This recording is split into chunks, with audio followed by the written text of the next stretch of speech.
এই মুভিতে ভাগ্য, অভিন্ন লক্ষ্য এবং এক গভীর সম্পর্কের সুতোয় গাঁথা দুটি চরিত্রের সংক্ষিপ্ত অথচ তীব্র এক কথোপকথন তুলে ধরা হয়েছে। এই সংলাপগুলোতে ফুটে ওঠে জীবন রক্ষার কৌশল, এক ভয়ঙ্কর শত্রুর বিরুদ্ধে টিকে থাকার লড়াই এবং মৃত্যুর মুখোমুখি দাঁড়িয়ে পারস্পরিক সুরক্ষার মধ্য দিয়ে গড়ে ওঠা এক অটুট বন্ধন।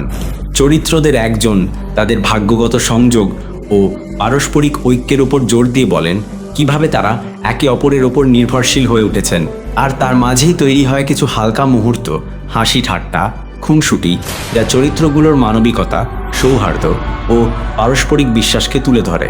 মুভিতে চরিত্রগুলোর ভূমিকা স্পষ্ট। একজন হলেন অমর, যিনি দলের সক্রিয় নেতা, অপরজন যিনি অভ্যন্তরীণ ভারসাম্য ও মনস্তাত্ত্বিক সহায়তা দিয়ে দলকে এগিয়ে নেন।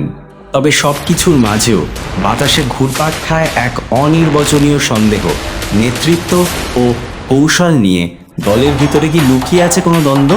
ট্রেইলারের সবচেয়ে জোরালো মুহূর্তটি আসে একটি দৃপ্ত ঘোষণায়, ক্ষমতা চেয়ে পাওয়া যায় না, কেড়ে নিতে হয়।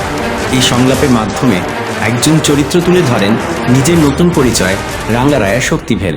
তিনি নিজেকে মৃত্যুর সঙ্গে এক অন্তহীন প্রতিযোগিতায় লিপ্ত এক প্রতিদ্বন্দ্বী হিসেবে তুলে ধরেন।